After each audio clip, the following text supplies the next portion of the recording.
अच्छा, हाँ, तो लास्ट टाइम हमने जो रिलेशन किया था between momentum and kinetic energy वो था P is equals to under the root 2m E kinetic.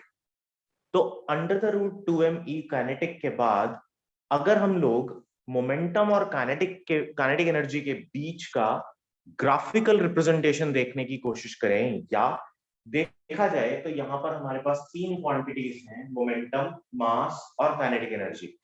इन तीनों के बीच में कुछ ना कुछ ग्राफिकल रिप्रेजेंटेशन हो सकती है और किस तरह से ये वेरिएशंस जनरली हमें ऑब्जर्व करने होते हैं ये समझेंगे। एक्चुअल में हमारे क्लास 11th के कोर्स में अब जो पेपर आता है बेटा, चाहे वो आपका स्कूल का पेपर हो, चाहे कॉम्पिटिटिव एग्जाम्स हो, वहां पर आजकल फिजिक्स के पेपर में ग्राफिकल रिप्रेजेंटेशंस को इंटरप्रेट करना बड़ा इंपॉर्टेंट हो गया है। बिना उस चीज को इंटरप्रेट करे आप बहुत सारे रिजल्ट्स के बारे में नहीं बता पाते हैं। तो हम यहाँ पर आज समझेंगे कि कैसे डिफरेंट ग्राफ्स हम बना सकते हैं या इनके बीच में डिफरेंट ग्राफ्स हो सकते हैं। सबसे पहले अगर हम बात करें तो काइनेटिक एनर्जी और मोमेंटम के बीच में क्या रिलेशन हो सकता है। इधर अगर मैं कहूं मास रिमेन्स कांस्टेंट, तो पहला momentum is directly proportional to under the root E k. क्यों? मास यहाँ पर किसी भी बॉडी का हमेशा क्या रहता है? कांस्टेंट रहता है। Yes sir. तो इस पर्टिकुलर केस के अंदर क्योंकि ये प्रोपोर्शनैलिटी डायरेक्ट है, तो जो ग्राफ होगा इसका that can be shown like this. एक स्ट्रेट लाइन हो सकती है। This is under the root E kinetic और ये आपके पास मास होगा, ओ सॉरी मोमेंटम होगा, और यहां आप लिखेंगे कीपिंग मास कांस्टेंट। ठीक है। Yes sir. नेक्स्ट रिलेशन हो सकता है काइनेटिक एनर्जी और मास के बीच में। अब ये अंडर द रूट E के था। सेकंड, अगर मैं बोलूं काइनेटिक एनर्जी और मास के बीच में क्या रिलेशन, तो काइनेटिक एनर्जी और मास के बीच का रिलेशन अगर हम लोग देखें बेटा, काइनेटिक एनर्जी वर्सेस मास, यहां आप देख रहे हो कि दोनों एक दूसरे से प्रोडक्ट में है। इट मींस मास और kinetic energy are in inverse relation with each other. तो हम बोलते हैं कि kinetic energy is inversely proportional to mass, kinetic energy is inversely proportional to mass. तो बेटा आपके पास जो ग्राफ होगा वो कुछ ऐसा बनेगा। याद रखना इनवर्स रिलेशन में दिस इज अ हाइपरबोला, हमेशा ही हाइपरबोला बनेगा इनवर्स रिलेशन। तो this is kinetic energy and this is mass. ठीक है। Yes sir. Next, relation between momentum and mass. अब देखो तीसरा relation, momentum and under the root m। अब यहाँ पर अगर हम काइनेटिक एनर्जी को कांस्टेंट कर दें तो मोमेंटम और मास डायरेक्ट रिलेशन में एक दूसरे के साथ, तो इसका मतलब momentum is directly proportional to under the root m। तो ग्राफ कैसा बनेगा? एक स्ट्रेट लाइन बनेगा अगर ये मोमेंटम हो और ये अंडर द रूट m हो। ठीक है। Yes sir. यहाँ पर हमने क्या मान लिया था कि काइनेटिक एनर्जी कांस्टेंट है। चौथा, अब रिलेशन बनाना हो P और काइनेटिक एनर्जी के बीच में, ठीक है, यानी momentum and kinetic energy. This was under the root k E के, यहाँ पर क्या है? सिर्फ E के साथ। तो ग्राफ कुछ ऐसा बनेगा। अब पहली बात, इसको अगर मैं ध्यान से देखूं तो आप इस रिलेशन को ऐसा लिख सकते हैं, P square is equals to 2m E kinetic. लिख सकते हो ना? Yes sir. यानी काइनेटिक एनर्जी और मोमेंटम आपस में जिस रिलेशन में है वो रिलेशन हमें एक क्वाड्रेटिक इक्वेशन बना रहा है। जैसे आप कह सकते हो kinetic energy is quadratic in terms of momentum, कह सकते हैं ना? Yes sir. जैसे आप क्लास 11th में मैथ्स में y equal to kx², this is the equation of parabola. तो आप इसको पढ़ते हो तो कैसे पढ़ते हो, दैट y इज इन या y is quadratic in x, क्योंकि x की पावर 2 है यहाँ पर, तो y is quadratic in x। तो यहाँ पर आप कहोगे kinetic energy is quadratic in momentum, तो इसका जो ग्राफ बनेगा वो कुछ ऐसा बनेगा, ठीक है। तो ये भी मोमेंटम होगा आपके पास, ये भी मोमेंटम होगा, और यहाँ हम लोग काइनेटिक एनर्जी लेंगे, ठीक है बेटा। ये होने चाहिए। Yes sir. तो हर बार क्या बना, पैराबोला बना, और आप यहाँ पर ये बात कह सकते हो कि ये पैराबोला तो है, बट यहाँ पर हमने मास को कांस्टेंट मान लिया, ठीक है। Yes sir. ठीक है, नेक्स्ट। तो ये तो थे ग्राफिकल रिप्रेजेंटेशंस। अब ग्राफिकल रिप्रेजेंटेशंस के बाद बोर्ड क्लियर कर दूं? हाँ सर। ठीक है। अब ग्राफिकल रिप्रेजेंटेशंस के बाद अगला जो टॉपिक है वो है बेटा कंजर्वेशन ऑफ एनर्जी, कि हम एनर्जी को कंजर्व कैसे माने, क्या कंजर्वेशन ऑफ एनर्जी क्या होता है।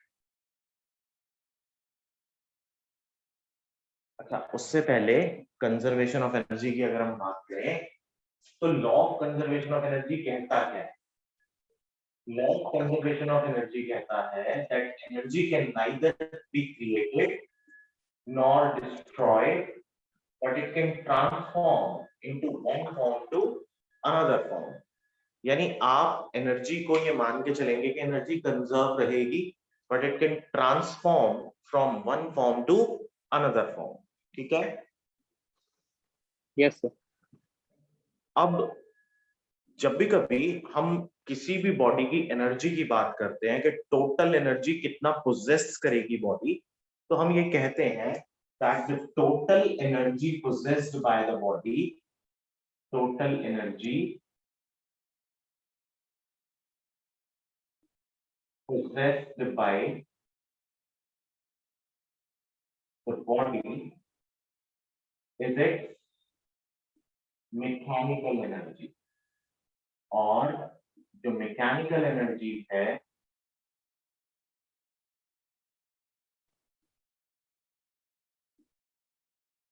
that is basically the sum of its kinetic energy and its potential energy। अब सबसे पहले एक काम करते हैं, पोटेंशियल एनर्जी को डिफाइन कर लेते हैं।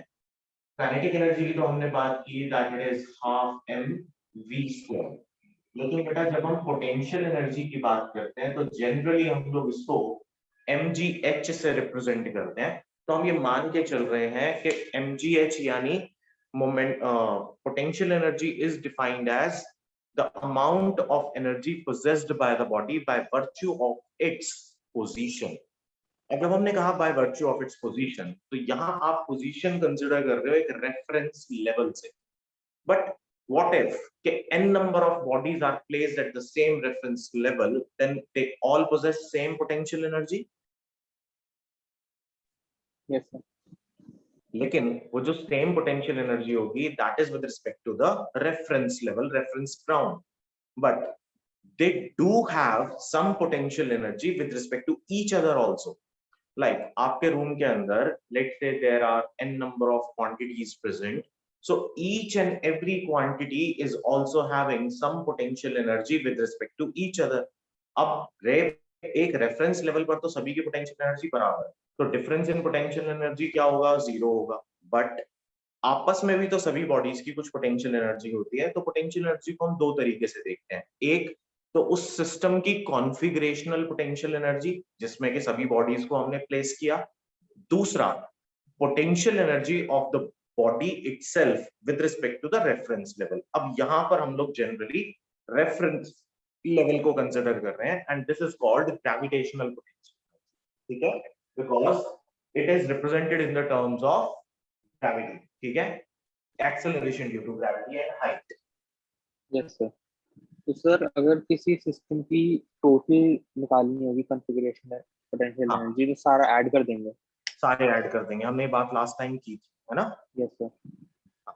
तो वो फिर सभी हम ऐड कर देते हैं। क्यों ऐड करते हैं? देखो, हमने ये बात स्केलर क्वांटिटी। की rectangular work done, rectangular components of work done जब हमने कैलकुलेट किया था, तो हमने ये बात वहां पर प्रूव की थी कि हर प्लेन पर और हर एक्सिस पर अगर वर्क डन होता है, the net work done will be the sum of each and every part of the work done. ठीक है? Yes sir.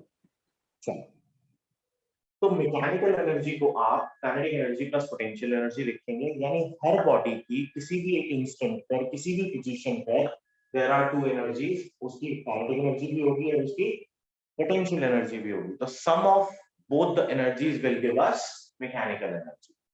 So let's prove that law of conservation of energy holds good at each and every point जब एक body को हम लोग one point two another point move कराते हैं along its height। Let's say क्या हम इसका प्रूफ देख लेते हैं। तो लॉ ऑफ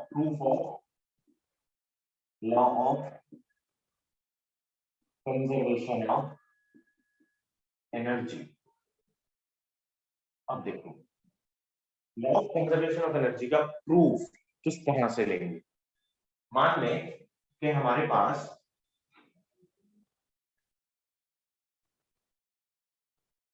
एक बॉडी है which is at position A, and let's say कि ये जो टोटल हाइट है ये h है। तो at A जो टोटल एनर्जी है that will be potential energy plus kinetic energy. Now this body is at rest initially, तो इसकी kinetic energy तो जीरो हो जाएगी और potential energy mgh होगी। So E total is equals to mgh। यही होगा। Yes sir. अच्छा चलो, अब एक काम करते हैं, ये वाला पॉइंट ले लेते हैं, पॉइंट बी। लेट्स से कि बॉडी रीच कर गई यहाँ पर पॉइंट बी पे, ठीक है? वो ई काइनेटिक जीरो इसलिए क्योंकि वो अभी मैक्स हाइट पे है। नहीं नहीं नहीं, ई काइनेटिक जीरो इसलिए बॉडी रेस्ट पर है, तो इनिशियल वेलोसिटी कुछ है ही नहीं उसकी, यानी उस पर्टिकुलर इंस्टेंट पर कोई वेलोसिटी नहीं है। Yes sir. अब अगर हम एट बी देखें, ठीक है, देखो E total will be equal to mgh plus half m v square। लेकिन बेटा जब हम यहाँ पहुंच गए तो total height with respect to the reference ground कितनी हो गई? जीरो। तो पोटेंशियल एनर्जी जीरो। ठीक है? Yes sir. और दूसरी इंपॉर्टेंट बात ये, जब वो ऊपर से नीचे की तरफ आ रहा होगा तो वो ऑलरेडी हाइट भी लूज कर रहा होगा, बट वो रेस्ट से किस में आ गया? मोशन में आ गया ना। Yes sir. तो मोशन में आ गया तो उसका रेस्ट एनर्जी यानी rest part of the energy क्या हो गया? जीरो हो गया, क्योंकि बॉडी रेस्ट पर तो है ही नहीं। तो उसकी जो भी कोई एनर्जी थी जो कि एट रेस्ट वो पोजेस कर रहा था, that is now converted into its kinetic energy. Now the body is in motion, तो एनर्जी किस में कन्वर्ट हो गई?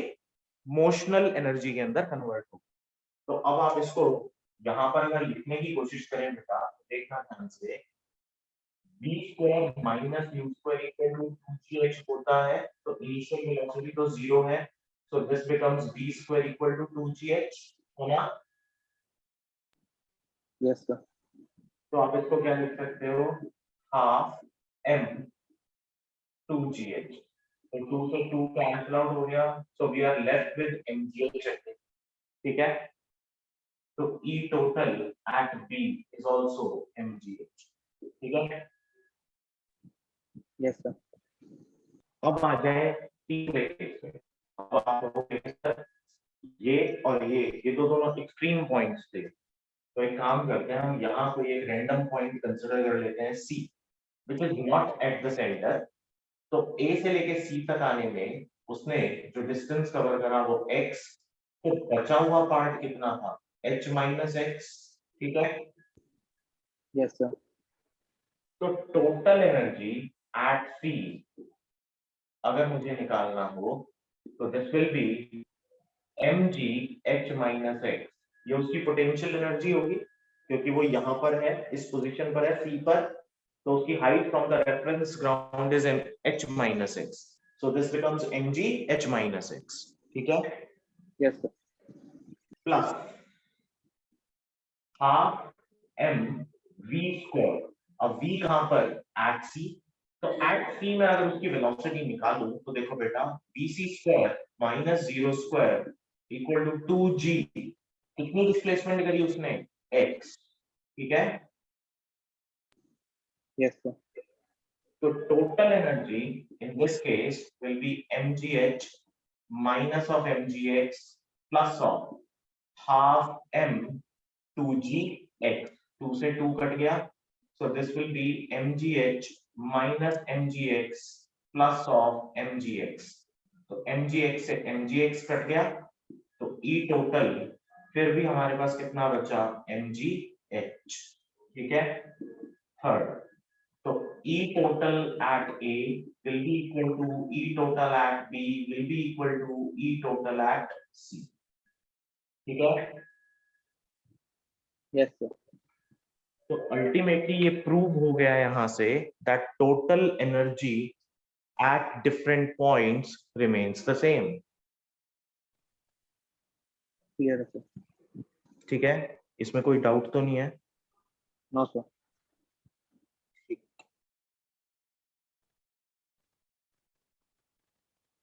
बोर्ड क्लियर कर दूं। Yes sir.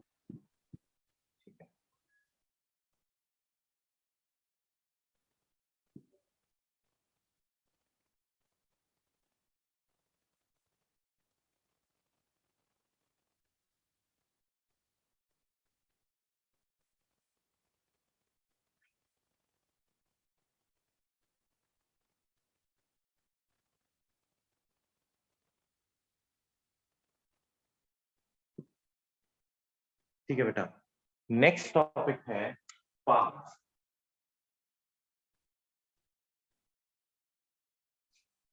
Okay,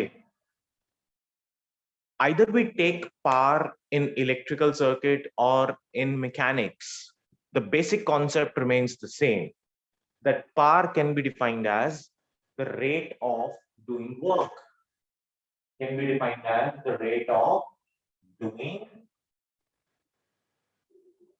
work।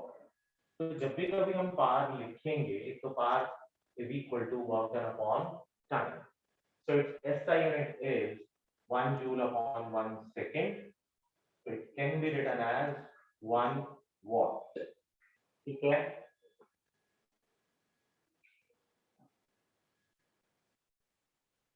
ठीक है बेटा, यस सर। लेकिन जब आप इसको इलेक्ट्रिकल यूनिट्स के अंदर लिखते थे तो आप क्या लिखते, आप वहां पर पावर का फॉर्मूला बनाते थे DI या I square R। Electrical units में जब आप पावर की बात करते थे क्लास 10 याद करो तो V square by R, I square R या फिर VI, ऐसे ही लिखते थे ना। Yes sir.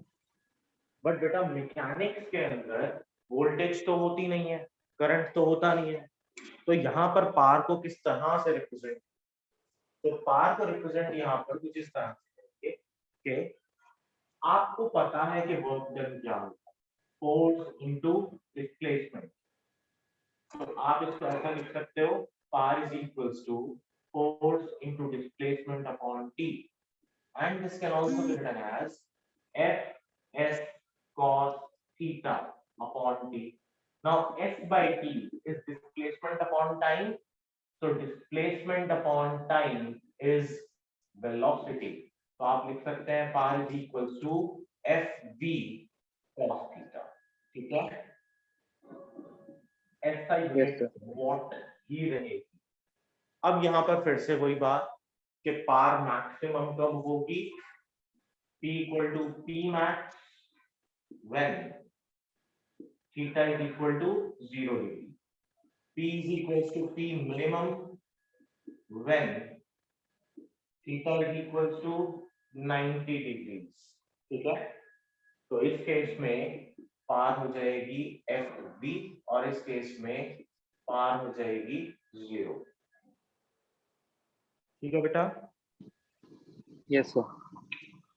ओके, तो अगर मुझे एफिशिएंसी निकालनी हो किसी भी चीज की, या कहीं पर भी मुझे अगर एफिशिएंसी कैलकुलेट करनी होती है, तो एफिशिएंसी बेटा मैकेनिक्स के अंदर भी सेम वैसे ही कैलकुलेट करते हैं जैसे कि हम इलेक्ट्रिसिटी में कैलकुलेट करते हैं। Efficiency is represented by eta and is equals to output power, output upon power input, output power upon input power into 100।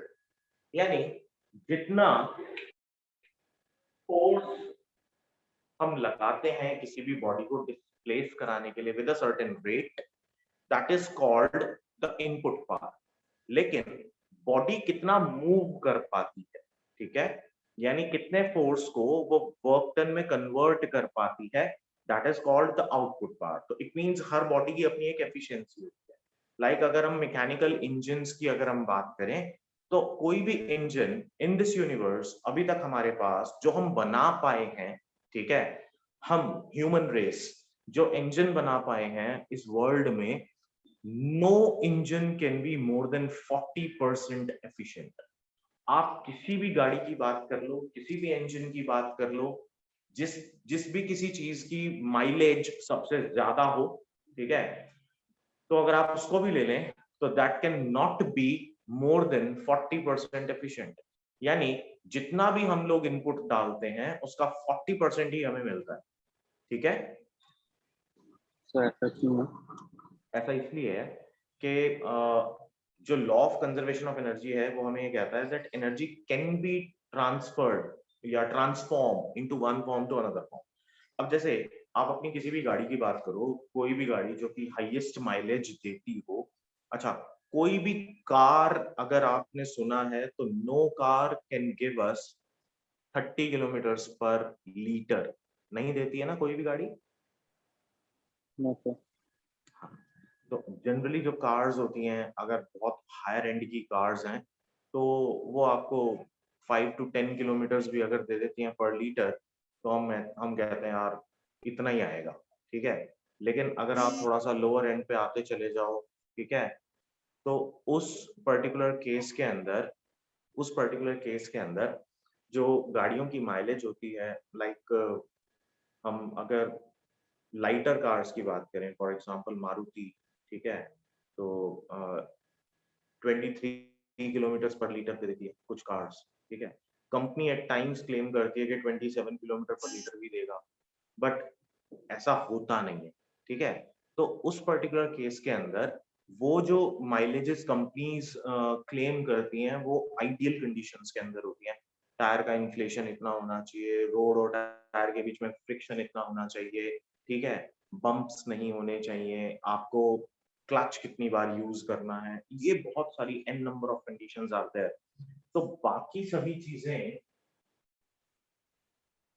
हाँ, तो बाकी सारी की सारी जो ये रिस्ट्रिक्शंस हैं, इनकी वजह से there is a fuel loss. और वो जो फ्यूल होता है वो किस टर्म्स के अंदर लूज हो जाता है, हीट की टर्म्स में लूज हो जाता है, ठीक है, या एग्जॉस्ट गैसेस की टर्म्स में लूज हो जाता है। तो जो एफिशिएंसी है किसी भी इंजन की, that is not more than 40%। अगर हम किसी एक इंजन को ब्रॉडली देखने की कोशिश करें, तो किसी भी एक इंजन का बेटा एक होता है सोर्स, और सोर्स से कुछ हीट हम लोग लेंगे Q1, और वो किस में जाएगा, हमारा वर्किंग सब्सटेंस में, और बाकी किस में चला जाता है, सिंक में, ठीक है। तो ऑब्वियसली सिंक के अंदर अगर हम लोग कुछ हीट एक्सपेल आउट कर रहे हैं, तो जब हम सिंक के अंदर हीट एक्सपेल आउट करते हैं तो इसका मतलब कुछ अमाउंट ऑफ यूजफुल हीट वो बेसिकली कहाँ जा रही है, सिंक में, यानी एटमॉस्फेयर के अंदर। तो हमने मान ही लिया कि अगर हमें सिस्टम के अंदर सिंक रिक्वायर्ड है, तो कुछ सिस्टम के अंदर से कुछ हीट को हम लोग एक्सपेल आउट करेंगे ही करेंगे, तभी वो वर्क डन करेगा, अदरवाइज नहीं करेगा। तो अगर कभी आगे आने वाले टाइम में हम लोग को एक ऐसा सिस्टम जनरेट कर पाए जिसको कि सिंक की जरूरत ही ना हो, यानी जितनी हीट उसके पास आए वो सारी की सारी हीट को वर्क डन में कन्वर्ट कर दे, तब अब सभी गाड़ियों के अंदर आप देखते हो एग्जॉस्ट पाइप होती है, जिसको कि आप साइलेंसर कहते हो बेसिकली। अब वो जो एग्जॉस्ट पाइप होती है वो एग्जॉस्ट गैसेस, यानी कि वो जो पार्ट है फ्यूल का which which we can not use, ठीक, तो उसको वो एक्सपेल आउट करता है। आने वाले टाइम में हो सकता है कि हम कोई ऐसा फ्यूल जनरेट कर पाए जो कि 100% एफिशिएंट, इवन दो कि अगर हम क्रायोजेनिक इंजन्स की भी बात करें जो कि इसरो यूज करता है या नासा यूज करता है रॉकेट्स को प्रोपेल करने के लिए, वो भी 100% एफिशिएंट नहीं होता। ठीक है। तो सर ये तो नॉर्मल फ्यूल इंजन हो गए सर, तो फिर इलेक्ट्रिक कार्स का अगर बात करें। इलेक्ट्रिक पार्ट्स का भी सेम कॉन्सेप्ट है। एक्चुअल में बेटा जो मटेरियल जिससे कि हम लोग चैम्बर बनाते हैं, गाड़ियों के इंजन का जो चैम्बर बनता है, ठीक है, वो मटेरियल्स कंप्लीटली हीट एब्जॉर्बेंट नहीं होते, या जितना वहां पर एनर्जी बन रहा है उस एनर्जी को हम कन्वर्ट नहीं कर पाते। अब सोचो इलेक्ट्रिसिटी के अंदर क्या होता है, आपने एक लेट्स से कि हम किसी भी एक सिस्टम को इस रेजिस्टेंस से रिप्रेजेंट करते हैं। जो भी कोई चीज करंट के ऊपर काम करेगी उसका अपना एक रेजिस्टेंस जरूर होगा, ठीक है। अब आपने इसको कुछ इलेक्ट्रिसिटी प्रोवाइड की, ठीक है, आप यहाँ पर जो ईएमएफ अप्लाई कर रहे हो लेट्स से कि वो 10 वोल्ट है, ठीक है, और देयर आर टू रेजिस्टेंस, ठीक, ये 10 वोल्ट आपने जो अप्लाई किया ये पोटेंशियल डिफरेंस अप्लाई किया, ये आपने ईएमएफ नहीं अप्लाई करा।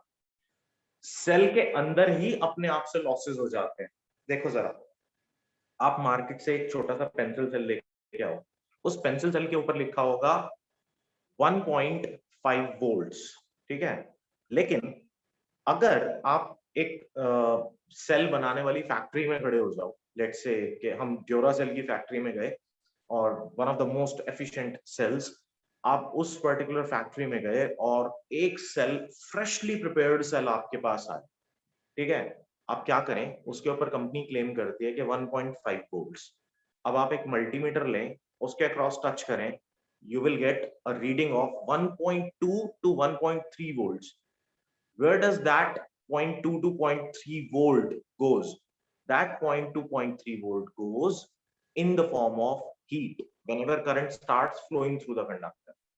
अब इसके लिए जरूरी क्या था कि 1.5 है तो 1.5 का 1.5 मिले, उसके लिए जरूरी ये था कि सेल जिस मटेरियल से बना उसकी कोई रेजिस्टेंस ना हो, वायर जिस मटेरियल के थ्रू करंट इज मूविंग उसकी भी कोई रेजिस्टेंस ना हो, यानी हमारे पास सुपर कंडक्टर्स अवेलेबल होने चाहिए। लाइकवाइज कार्स के केस के अंदर भी इंजन हम लोग सुपर कंडक्टर्स के थ्रू नहीं बना पाते, सुपर कंडक्टर्स जैसी कोई भी चीज हमारे पास अवेलेबल नहीं है, ठीक है। यस सर, तो मटेरियल की लिमिटेशन है। हाँ, मटेरियल की लिमिटेशन है, उसकी वजह से हीट लॉसेस होना जरूरी है। तभी मैंने कहा कि जिस दिन हमारे पास वो टेक्नोलॉजी आ जाएगी जहां पर हम कहेंगे कि सिंक की हमें जरूरत ही नहीं है, ठीक है। अच्छा, मैं आपको एक और बड़ी इंटरेस्टिंग बात बता दूं कि जितने भी सैटेलाइट्स हम लोग बनाते हैं, उन सैटेलाइट्स के जो सर्किट्स होते हैं वो गोल्ड से बनाए जाते हैं, because gold is said to be one of the best conductors of electricity, और उस केस के अंदर रेजिस्टेंस उसकी मिनिमम होती है। तो अब एक न्यू टेक्नोलॉजी और आई है जहां पर हम लोग स्क्विड्स के थ्रू सर्किट्स बनाते हैं। Squids are some super conductors, ठीक है, जो कि सर्टेन टेम्परेचर प्रेशर कंडीशन में सुपर कंडक्टर की तरह से बिहेव करते हैं। तो उस पर्टिकुलर केस में एक सैटेलाइट जो कि हमसे माइल्स अवे है, मतलब आप लैक्स ऑफ माइल्स अवे कह सकते हो, जो कि हमारा हमसे इतनी दूर पड़ा हुआ है, ठीक है। लेट्स से कि अगर हम लोग मंगलयान की बात करते हैं, ठीक है, या हम लोग चंद्रयान की बात करें तो वो लैक्स ऑफ माइल्स अवे है। अब इतनी दूर अगर कोई चीज हमारे पास है और उससे हम लोग डेटा ट्रांसमिशन और डेटा रिसेप्शन कर पा रहे हैं, देन यू कैन इमेजिन कि हम वो पर्टिकुलर सर्किट कितना एफिशिएंट रहा होगा या होता होगा। तो उसको बनाने के लिए we always use gold, even in your computers also. आपकी जो चिप्स होती हैं माइक्रो प्रोसेसर्स, उसके अंदर के जो सर्किट्स होते हैं वो गोल्ड से बनाए जाते हैं। बहुत सारे लोग खराब कंप्यूटर्स को लेते हैं और वहां से स्क्रैप में लेने के बाद उसके मदरबोर्ड से चिप्स निकालते हैं और उन चिप्स से गोल्ड एक्सट्रैक्ट करने का भी काम करते हैं, ठीक है। Yes sir. तो सुपर कंडक्टर्स जैसी कोई भी चीज हमारे पास अवेलेबल नहीं है और फ्यूल्स की भी अपनी लिमिटेशंस हैं, तो इसीलिए हम लोग ग्रीन फ्यूल की फॉर्म में लिक्विड हाइड्रोजन या जो सॉलिड हाइड्रोजन है उसके ऊपर काम कर रहे हैं आजकल, कि शायद हम लोग आगे आने वाले समय में कुछ अच्छा फ्यूल डेवलप कर पाए जो कि इको फ्रेंडली भी हो, एनवायरमेंट फ्रेंडली भी हो और साथ ही साथ हमारे लिए पॉकेट फ्रेंडली भी। ठीक है, यस सर।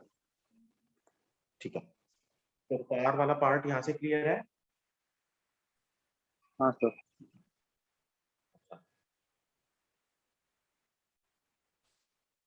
बोर्ड क्लियर कर दूं। Yes sir.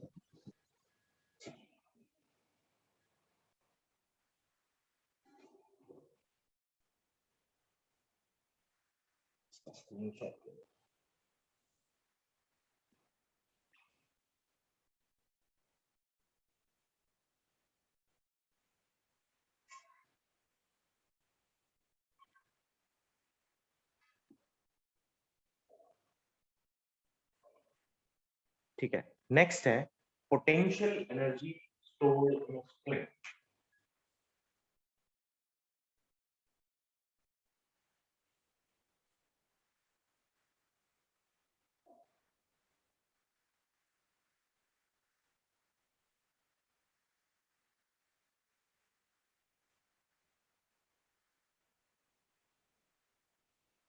अच्छा देखो, अगर हम लोग potential energy stored in spring की बात करें बेटा, तो लेट्स से कि मेरे पास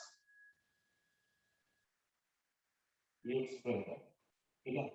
इस स्प्रिंग के साथ मैंने एक ऑब्जेक्ट को कनेक्ट किया हुआ है and this object is placed on a frictionless surface, यानी दोनों सरफेसेस के बीच में फ्रिक्शन नहीं है, हम यहाँ फ्रिक्शन को कंसिडर नहीं कर रहे हैं, तो object is placed at that, ठीक है।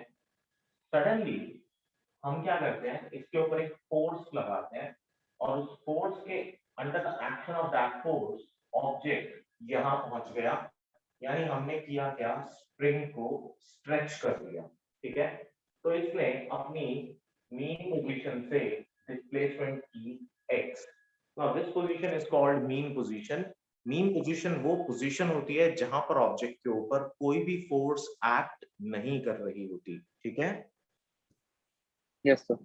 और कैसी फोर्स की हम बात करते हैं यहाँ पर, unbalanced force, because always the object moves in the direction of unbalanced force, so no force is acting here. तो अब जब फोर्स आपने लगाई और बॉडी स्ट्रेच होके इस पोजीशन पर आ गई, तो इसका मतलब इस फोर्स को आप कहोगे डिफॉर्मिंग फोर्स, यानी कि उसने सिस्टम की कॉन्फ़िगरेशन को डिफॉर्म करा, उसकी सिस्टम की कॉन्फ़िगरेशन को चेंज कर दिया। Now in the next step, जैसे ही आप इस डिफॉर्मिंग फोर्स को रिमूव कर, यानी F is removed, as soon as जब आप इसको डिफॉर्मिंग फोर्स को रिमूव करोगे तो ये ऑब्जेक्ट कहाँ जाएगा, पीछे की तरफ, and it comes somewhere here, और ये स्प्रिंग अब क्या हो गया, कंप्रेस हो गया, तो फोर्स किस तरफ लगी, इस तरफ। Now this force is called restoring force, ठीक है। Yes sir. रिस्टोरिंग का मतलब क्या हुआ, अब अगेन यहां से लेके अपनी मीन पोजीशन के बीच में उसने फिर से डिस्प्लेसमेंट करी x। रिस्टोरिंग का मतलब होता है that object tries to restore its equilibrium position, यानी इक्विलिब्रियम पोजीशन मतलब ये वाली पोजीशन जहां पर उसके ऊपर कोई भी फोर्स एक्ट नहीं कर रही थी, it means it tends to move towards the mean position, ऐसा वो करने की कोशिश कर रहा है ना। Yes sir. तो ये जो फोर्स होता है हमारे पास, restoring force, this is restoring force F is directly proportional to the displacement, जितना हमने डिस्प्लेसमेंट किया उसके डायरेक्टली प्रोपोर्शनल होगा, ठीक है। यस। तो इस लॉ को हम कहते हैं हुक्स लॉ, और F is equal to minus of kx in this condition, ठीक है। Yes sir. तो अब ये जो माइनस ऑफ के एक्स है, यहां पर F रिस्टोरिंग फोर्स है और K क्या है आपका, स्प्रिंग कांस्टेंट। ठीक है बेटा। Yes sir. अब अगर मुझे वर्क डन निकालना है कि इस स्प्रिंग कांस्टेंट ने कितना वर्क डन करा ऑब्जेक्ट को उसकी मीन पोजीशन की तरफ लाने के लिए, बट मीन पोजीशन पर आते आते उसने इतना मोमेंटम गेन करा कि वो अल्टीमेटली क्या कर गया, अपनी मीन पोजीशन को ओवरशूट कर गया, and it overshoots it by x distance.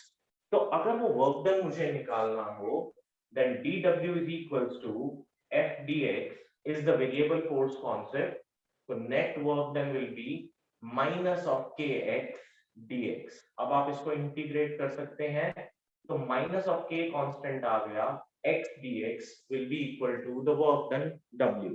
ठीक है। Yes sir. तो सर इसको x²/2 लिखेंगे या यहीं पे छोड़ देंगे? x²/2 ही लिखेंगे, बट लिमिट्स भी रखेंगे हम यहाँ पर।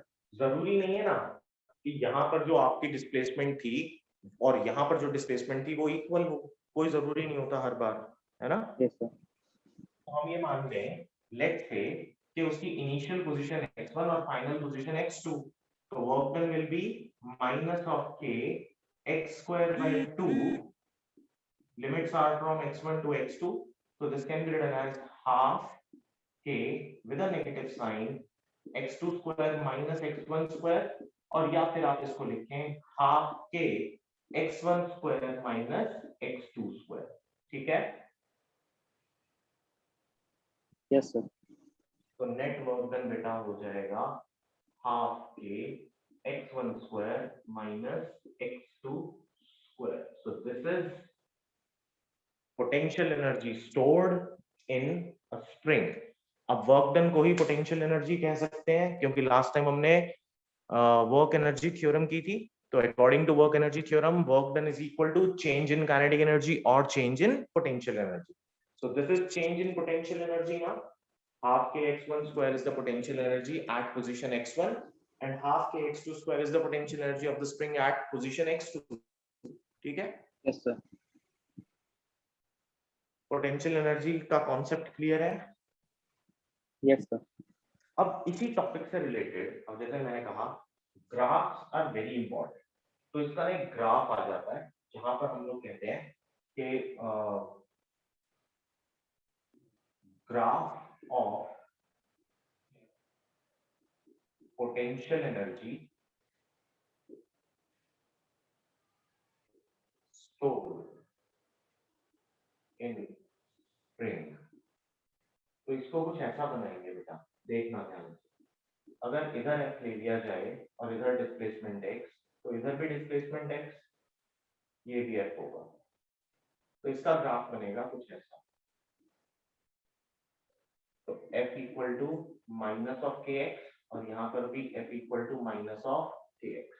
देखो ध्यान से, इस पर्टिकुलर क्वाड्रेंट में, ये फोर्थ क्वाड्रेंट है आपका, इस फोर्थ क्वाड्रेंट के अंदर x पॉजिटिव है बट f नेगेटिव है, तो relation f equal to minus of k x मिल रहा है। Yes sir. अब इसमें आ जाओ, यहाँ x नेगेटिव है बट f पॉजिटिव है, इधर भी relation f equal to minus of k x मिल रहा है। Yes sir. क्योंकि इस लाइन का जो स्लोप होगा वो होगा k। k किसके इक्वल होगा, minus of f by x। तो that can be drawn into two quadrants, either in the second or in the fourth। ठीक है। Yes sir. And the area of this graph always gives area of fx curve gives work done। ये भी याद रखना, ठीक है। Yes sir. क्योंकि इसके ऊपर जनरली पेपर में क्वेश्चन आ जाता है, आपको ग्राफ दे देगा और फिर कहेगा कि भाई इसका वो बता दो, वो बना दो, इसका वर्क डन निकाल दो यहाँ से। तो वर्क डन निकालने के लिए आपको याद रखना जरूरी है कि area of f x curve always gives displacement, oh sorry, work done. ठीक है, यस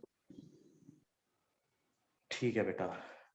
तो आज हमने जितने भी टॉपिक करे, आई होप कि सारे के सारे आपको समझ में आ गए होंगे। आज वाले किए गए सभी टॉपिक्स में से if you have any doubt तो आप अभी पूछ सकते हो। नो सर, डाउट नहीं है। ओके, कोई डाउट नहीं है। अच्छा, अब एक काम करेंगे, एक असाइनमेंट में सेंड करूंगा इसी पर्टिकुलर चैप्टर का, ठीक है। तो उस असाइनमेंट को भी आप सॉल्व करने की कोशिश करेंगे, और अगर वो हो जाता है तो ठीक है, नहीं तो फिर उसके न्यूमेरिकल्स मैं कराऊंगा। कल सुबह क्लास है, ठीक है, और that class will be from 8:30 to approximately 10। और उस क्लास में कल हम बात करेंगे मोशन इन 2D के न्यूमेरिकल्स के बारे में। अच्छा, हमने वेक्टर्स तक किए थे ना, वेक्टर के न्यूमेरिकल्स किए थे पहले यस सर। पहले वाली न्यूमेरिकल क्लास में। तो कल वाली न्यूमेरिकल क्लास में हम बात करेंगे प्रोजेक्टाइल के न्यूमेरिकल्स और लॉज ऑफ मोशन के न्यूमेरिकल्स के बारे में, ठीक है। ठीक है सर। ठीक है, तो आज वाली क्लास से तो कोई डाउट नहीं है। No sir. ठीक है, तो आज यहीं तक रखें। हाँ सर, ठीक है। चलो ठीक है, बाकी फिर कल स्टार्ट करते ओके सर। हैं। ओके।